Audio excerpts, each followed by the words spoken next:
Hey, we're back. I got one of Zach's teammates here, Wyatt Hall. Good evening. Good evening to you too. Hey, I met this guy, how long ago?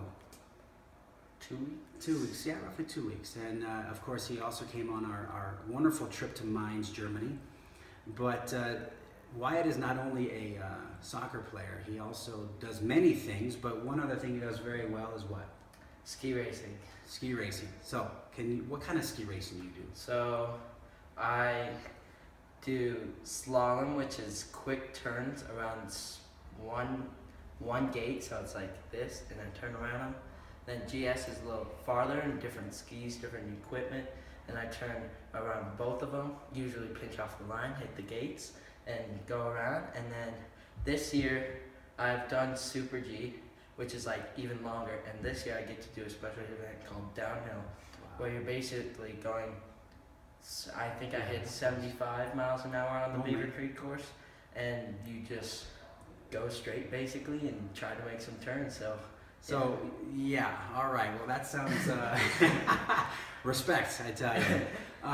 So let me ask you something, because talking with your teammate and friend, when I was your age, we had to choose between soccer or ski. We couldn't do both. And I watched you play for the last week and was very impressed with your abilities. Do you think skiing helps you become a better soccer player? I think definitely. Yeah? And it goes vice versa. Soccer makes me quicker and more agile on the ski hill. And then from the quick slalom turns and even the patience to the ball, it comes from my GS and longer turns, downhill, Super G, and just it helps so much. Wow. I think it's fair to say in skiing, a mistake is not, it could be deadly, but it's like that. Where in soccer you can make some mistakes, but so it's a nice balance. Yeah, it's nice having a team and a solo sport, because I get to see in ski racing it's all on me. I don't have to rely on anyone else. It's just me. So it's more mental preparation. I know I can do it. I can do it, but it's all in the mind. Everyone has that chance to do it. It's just all mental ability right now for us. So I think you had been to Germany before, right? You mentioned that with vacation or skiing? Vacation. All right. And the last, 7 days we were in Mainz, Germany. We've been back for a few days. What's something that still sticks in your mind about the whole adventure?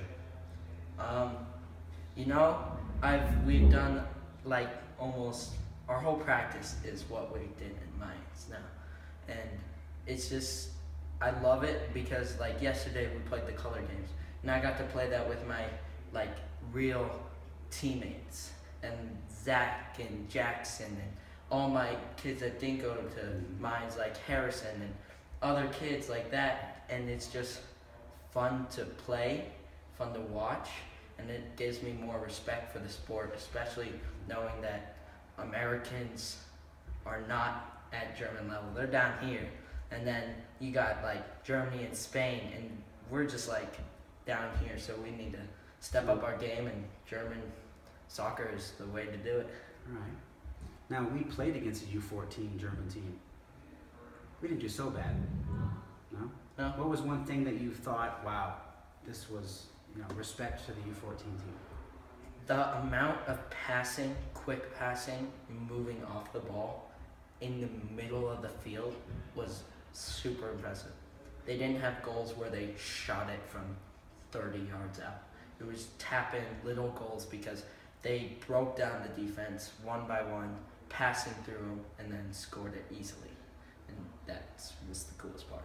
So we had one practice with Christoph Baubitz. We had many practices with him, but remember the time when our shots weren't doing so good? And so what did he say to you guys? He gave us some instructions. It's more how to strike the ball.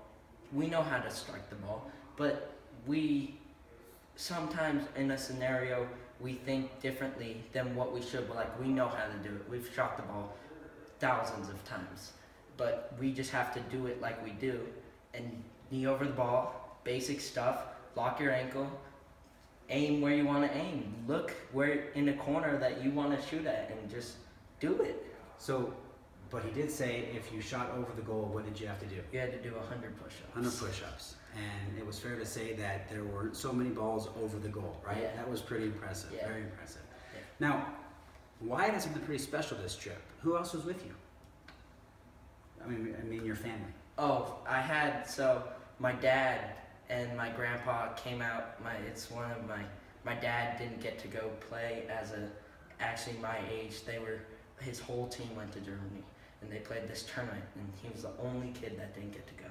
And he's been like, once he saw it, he was flipping out. Like, this was his dream. So he had to bring his dad on. So, and it was just awesome because, I mean, they didn't really they watched some of our practice. They took some photos, but it wasn't like they were there the whole time, and they got to do what they wanted to do, which was awesome for them. It's a nice balance, right?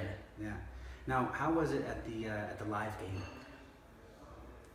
The atmosphere was nuts. How many people? Oh, what was it?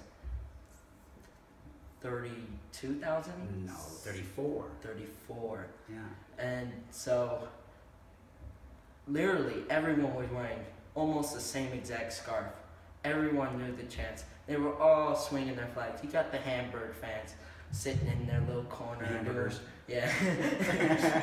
Sitting in their little corner, but it was just the greatest atmosphere ever. So Yeah. that was awesome.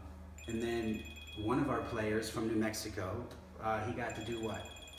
Jaime got to be ball boy down, and it was cool even to just watch him and see him just like he was right behind the goal, and then he switched goals at halftime, and he was just there like they almost scored, and they literally, I don't know how they missed it, but yeah, everyone makes mistakes, and then he was right there being that ball boy, giving them the ball just like super quick. It was awesome to see. How old is Jaime and how tall is he?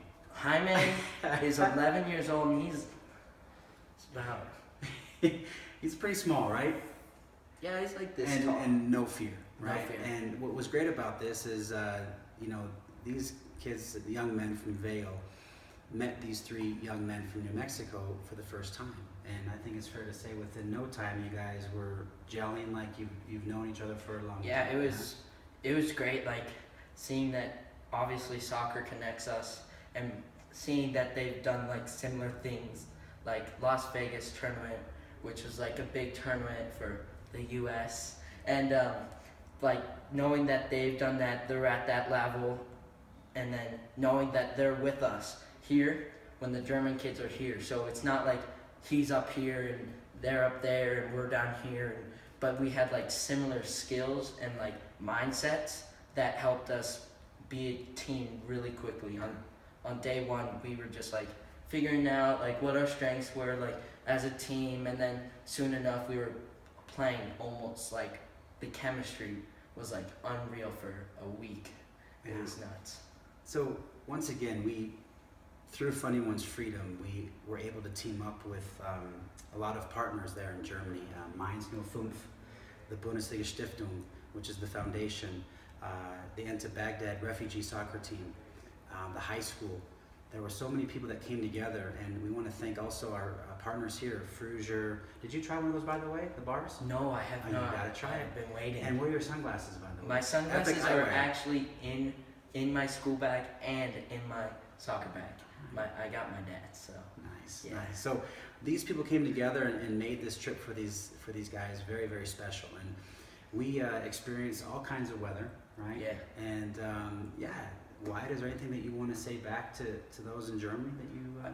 I just want to say thank you for the awesome experience. It was like the best experience of my life, and it'll stick with me forever. So thank you. It was a pleasure to watch Wyatt the whole week. I have to say, a person like you having that much heart, ability, it's fun as a coach, as a fan to see that, and whether you go on to become a professional soccer player, skier, a teacher, it doesn't matter, and I hope that you got that when you were there. We just want to see you grow up and do whatever you want to do, and it's nice to have options in life, and to see cultures and religions and just how everyone's different but the same, and for you guys to do what you did at your age speaks volumes. And I just want to say thank you for coming and giving it your all and being a gentleman and having lots of fun. And I think we had lots of fun, right? Yeah. Thanks. Thank you so much. At least I could do it.